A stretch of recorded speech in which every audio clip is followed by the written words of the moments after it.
The morning of May 14th began like any other in Redwood Hollow. The town stirred slowly beneath a blanket of mist, the air damp with the scent of pine and sea salt. Lila Warren left her family's porch at dawn, backpack slung over one shoulder, her headphones half tangled in her hair. She was heading to school, laughing at a text from her best friend. Neighbors would later recall her wave, her quiet politeness, the soft routine of a girl who had never caused trouble. By noon, her desk at Redwood High sat empty.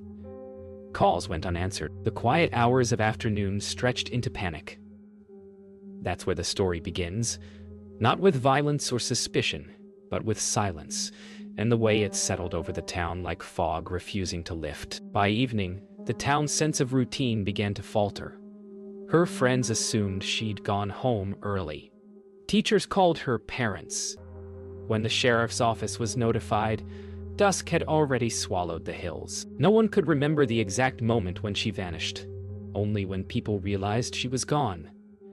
The last ping from her phone placed her near the old logging road, a route she never took. Searchlights carved through the trees that night, but they found only fog and the sound of the ocean beyond the cliffs. Reporters arrived before dawn. They spoke softly into cameras as though the air itself might break. Redwood Hollow had never seen national attention, not like this. Neighbors whispered about strange headlights seen near the cliffs, or an unfamiliar white sedan parked by the old pier. But rumors spread faster than truth ever could, and by the time morning came, the story had already grown into something the town could no longer control. Detectives began retracing her steps, logging phone records, interviewing classmates. They collected security footage, yet every image felt too ordinary, too quiet. A girl walking, a bus passing, nothing out of place, until she was no longer there.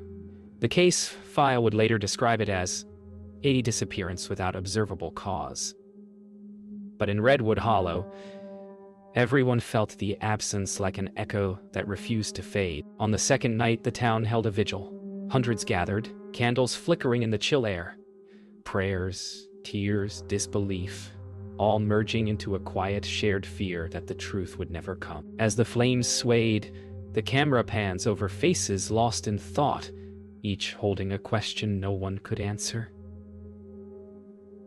How does someone vanish completely, leaving nothing behind but silence? The third day brought the first real clue, or what people thought was one. A hiker found Lila's phone, half buried in wet leaves near the old quarry road. The screen was cracked, battery drained, but when investigators extracted its data, they found a fragment of video. It lasted only 12 seconds. Lila's voice could be heard faintly, wind howling around her, saying something that no one could quite decipher. The audio was analyzed, reversed, filtered, slowed. Still, the words never became clear. Whatever she was trying to say that morning had vanished into the noise, leaving only questions that deepened the mystery. Inside the sheriff's office, the video played on loop. Each replay drew more attention, more silence.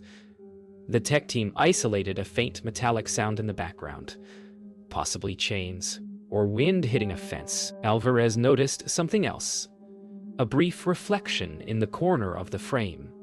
A car headlight, a flashlight. She leaned in, frame by frame, but it dissolved into static. Every answer seemed to birth another question. The file was logged as inconclusive, a word that would appear over and over in the months that followed. Reporters returned, hungry for new angles.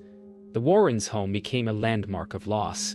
Mrs. Warren barely left the house while Mr. Warren spent each night driving the forest roads himself, searching with a flashlight and the faint hope of finding something everyone else had missed. The town began to divide. Those who believed Lila ran away, and those who were certain something darker had happened. Rumors spread through coffee shops and grocery aisles like wildfire. A secret boyfriend, a strange car, an argument no one witnessed. Every story carried a piece of truth, but none could explain the emptiness. By the end of the first week, the FBI joined the search. Drones mapped the cliffs, divers scanned the shoreline, and cadaver dogs combed the forest. Still, no trace of Lila. Then, a break. A witness came forward claiming to have seen her near the abandoned lighthouse 2 miles north of town, around the same time she vanished. But when investigators questioned him, his story shifted. He changed the time, the direction, even the clothes she wore. His nervous hands trembled. The officers logged the statement, but privately, Nolan and Alvarez both wondered if the witness had seen anything at all, or simply wanted to be part of the story. Late that night, Alvarez stayed behind in the station. She replayed the quarry video again, searching for what everyone else had missed. At frame 23, just before the static surge, something caught her eye. A flicker of light, not from a car, but from something metallic moving close to the camera. It vanished too quickly to identify, but she noted it anyway. In the quiet hum of the office, the detective realized the truth that had been creeping into her thoughts all week. This wasn't an accident, and Lila hadn't simply wandered away. Someone had been with her. The morning after Alvarez's discovery, Redwood Hollow felt heavier, as though the fog itself carried a secret. A search of the quarry's surrounding area unearthed a set of tire tracks that led nowhere. Deep impressions ending abruptly at the edge of the woods. When the forensic team compared the tread pattern, it didn't match any vehicle registered in the county.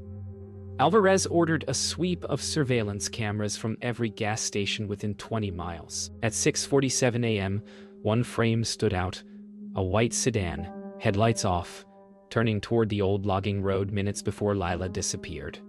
The same car that witnesses had whispered about, but no one had identified. Until now. Investigators traced the sedan's registration to a man named Evan Mercer, a mechanic who lived just outside town. Mercer had worked on several local vehicles, including the Warrens' pickup. When questioned, he claimed he'd been home the morning Lila vanished, asleep after a late shift. But his story faltered under pressure. Cell records placed him near the quarry that morning. He insisted it was coincidence that he'd been delivering parts. Still, Alvarez noted the tremor in his voice, the way his eyes avoided hers. Whether guilty or frightened, Mercer had become the center of the storm. While Mercer was held for questioning, the Warrens were asked to review a set of items found in his garage. A torn map of Redwood Hollow, a flashlight, and a photograph of Lila's class pinned to the wall. Mrs. Warren broke down when she saw it, insisting she'd never met the man. Mr. Warren said nothing. He only stared at the photograph, fixated on the image of his daughter smiling beside her friends, frozen in a moment that now felt impossibly distant. The police had found what they needed to justify a warrant, but Alvarez felt something off. The evidence was too clean, too placed. It looked like a story someone wanted them to believe. That night, Redwood Hollow erupted, social media filled with speculation. The mechanic did it. Read one headline. Evidence points to stalker. People who'd once nodded to Mercer at the diner now crossed the street to avoid him. But Alvarez couldn't rest. The inconsistencies in Mercer's statements gnawed at her, especially the timing of his phone records. One timestamp had been modified, not by him, but by someone with access to the sheriff's system. The realization hit her like cold water. Someone inside the investigation was altering evidence. Alvarez confronted Sheriff Nolan the next morning. His tone stayed calm, his eyes unreadable. He claimed the data corruption was routine, a system error, but his evasiveness unsettled her. Nolan had been in charge of Redwood Hollow's law enforcement for over 2 decades, respected by all, yet something in his voice felt practiced. As she left his office, Alvarez knew the case had taken a darker turn. If someone within their own department was hiding the truth, then finding Lila Warren wasn't just about uncovering what happened. It was about surviving what came next. 2 weeks had passed since Lila Warren vanished. Redwood Hollow had grown restless, its streets quieter, its eyes watchful. Detective Alvarez returned to the archives room, searching for patterns the investigation might have missed. She found something unexpected. an old missing persons report from 1998, filed by another family who lived in the same neighborhood. The victim, Emily Carter, 16 years old, vanished under nearly identical circumstances. No signs of struggle, no witnesses, no trace. The file was signed by a younger Deputy Nolan. He'd closed the case after 3 weeks, citing insufficient evidence. Alvarez felt a cold pulse of recognition. The handwriting on the 1998 report matched the falsified timestamp logs from Lila's file. Alvarez drove to the address listed on Emily Carter's file. The house was abandoned now, windows broken, roof caved in from years of neglect. But in the overgrown yard, she found something half-buried, a rusted bicycle, still painted pale blue.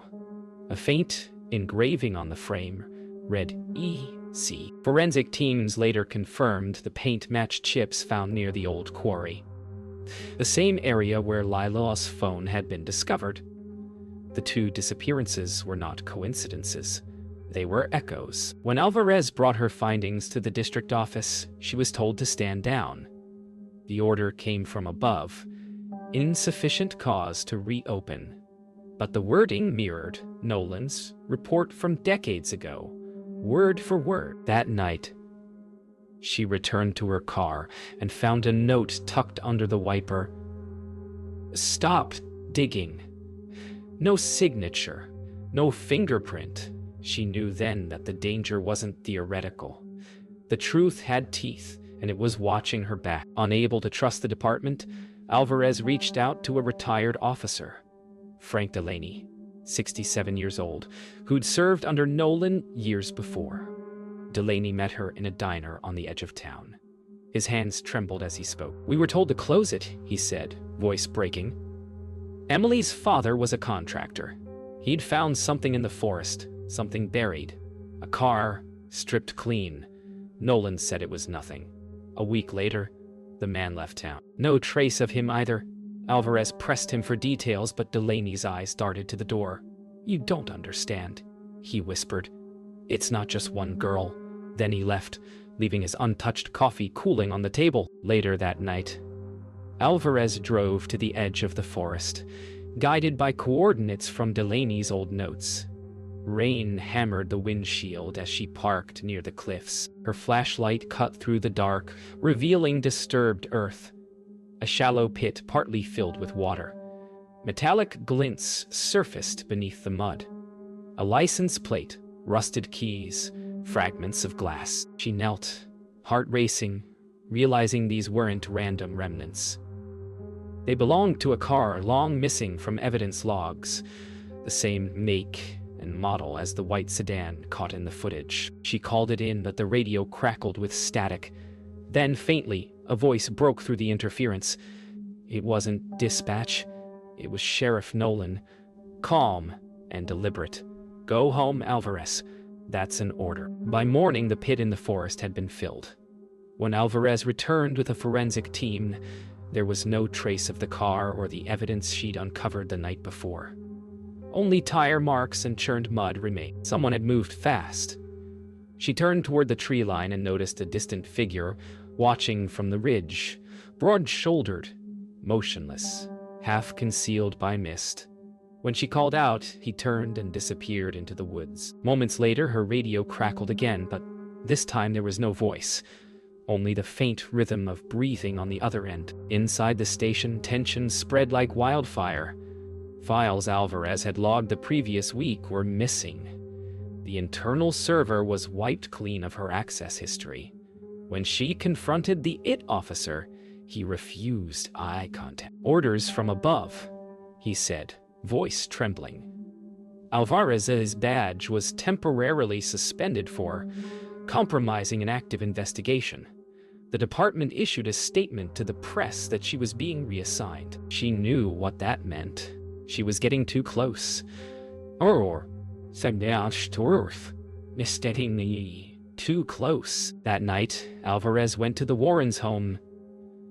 The couple sat together in the dim living room, their faces hollowed by exhaustion. Warren confessed he'd received a call 3 days earlier, a distorted voice promising to bring her back if he stopped cooperating with police. The call came from a block number, traced to a cell tower near the cliffs. Alvarez recorded the statement but told them nothing of her suspension. "If anything happens," she said quietly, "don't call the sheriff. Call me directly." Mrs. Warren just nodded, clutching Lila's jacket to her chest. Driven by desperation, Alvarez visited Frank Delaney again. But when she reached his trailer, the door was ajar. Inside, the lights were on, coffee brewing, untouched. Delaney was gone. A single sheet of paper sat on the counter. A photocopy of the 1998 missing person report, circled in red ink. In the margin, a note scrawled hastily. "The river knows." Alvarez scanned the area and found fresh footprints leading toward the riverbank before fading into the mud. She realized Delaney's warning had become his confession and his final act. The next morning, search crews found Delaney's body in the river, caught against a fallen branch. The coroner ruled it accidental drowning, but Alvarez didn't believe it. The marks on his wrists told a different story. Standing by the river's edge, she realized she was out of allies. Every attempt to expose the truth had been erased. Every lead silenced. Yet even as fear closed in, one thought refused to fade. If Nolan was covering something this deep, then somewhere beneath all the lies still lay Lila Warren's truth, waiting to be found. For 3 nights, Alvarez worked in silence from a rented cabin outside town. With a generator and an old laptop, she rebuilt the erased evidence logs from memory, reassembling fragments of video and forensic reports. Piece by piece, the pattern reemerged. Both Lila Warren and Emily Carter had disappeared near the same stretch of Forest Road, a section of land once owned by Redwood Industries, a defunct logging company. Old satellite maps revealed something hidden, an unlisted service tunnel running beneath the cliffs, sealed off decades ago. The white sedan had been seen turning toward that area. Alvarez printed the coordinates and packed her gear. She didn't plan to tell anyone where she was going. The tunnel entrance was hidden behind a wall of vines and rusted fencing near the cliffs.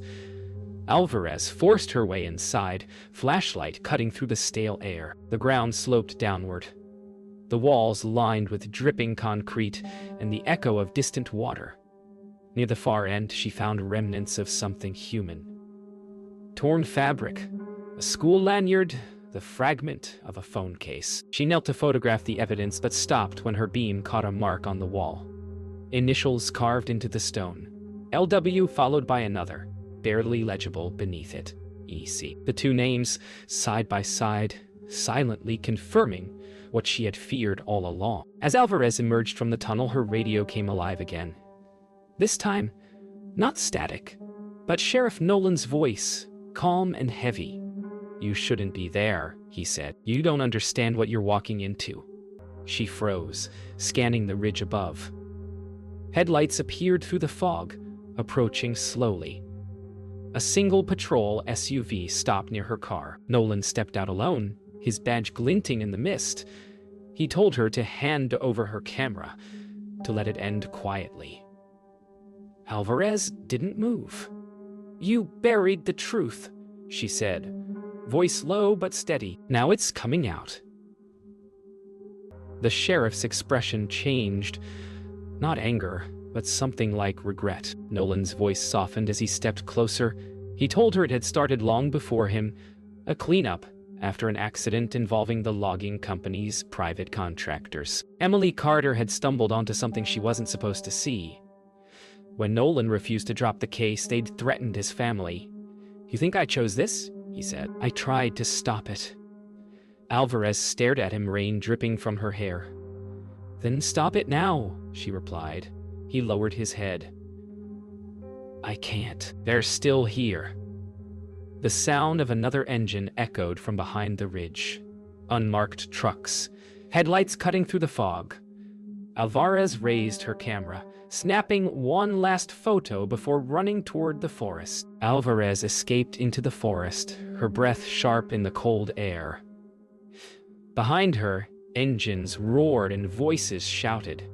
She hid among the trees until the sounds faded, clutching the camera to her chest. When she finally stopped running, she realized she'd reached the overlook above Redwood Hollow. The first light of dawn spilled across the valley. She connected her camera to her phone, sending the images and coordinates to multiple news outlets before her signal vanished. For the first time since Lila Warren disappeared, someone outside the town would see the truth. And that, she knew, would change everything. By sunrise, the images Alvarez sent had already spread. Within hours, regional news stations were broadcasting the coordinates, the tunnel photographs, and the files she'd reconstructed. The department went silent. By noon, the California Bureau of Investigation had issued a formal inquiry into the Redwood Hollow Sheriff's Office. Reporters flooded the town square, cameras circling the building that had once symbolized safety. Sheriff Nolan was nowhere to be found. His patrol vehicle was discovered abandoned at the edge of the cliffs, engine still warm, keys in the ignition. No note, no trace, only the sound of the ocean rising against the rocks below. That evening, Alvarez was summoned to testify. Her evidence filled screens across the room. Maps, video stills, signatures, and 2 sets of initials carved into the stone of the tunnel wall. She spoke quietly, her voice steady, recounting each step of the case. No one interrupted. When she finished, the board adjourned in silence. Outside, she walked past cameras flashing, her reflection caught in every lens. The truth was no longer hers to carry. It belonged to the world now. Weeks later, excavation crews reopened the tunnel. Beneath layers of rock and debris, they uncovered what remained of the missing sedan. And within it, the belongings of both Emily Carter and Lila Warren. The discovery confirmed what the town had feared but never dared to say aloud. The disappearances were connected, part of a deliberate cover-up tied to Redwood Industries' illegal waste disposal from decades prior. Those responsible were long gone, their records erased. But in the quiet recognition of guilt, the town finally began to breathe again. For the Warrens, closure came quietly. They held a memorial service overlooking the sea where Lila had last been seen. Friends, neighbors, and former classmates gathered in silence. Mrs. Warren spoke softly, saying she no longer dreamed of answers, only peace. Mr. Warren placed a single photograph on the railing, Lila laughing on her porch, the morning she disappeared. The wind lifted the edges of the picture, carrying it toward the cliffs before it drifted gently down to the sand below. Months later, Alvarez left Redwood Hollow. She resigned quietly. No press conference, no statement. In her final report, she wrote only one line. "The truth is never lost, it's buried." She drove north, the road unfolding into fog. Behind her, the town faded into the distance, its story finally told. Yet, as the credits of silence rolled across the landscape, one unanswered question lingered like mist over the valley. If truth can be buried, how many more still sleep beneath the earth, waiting to be found?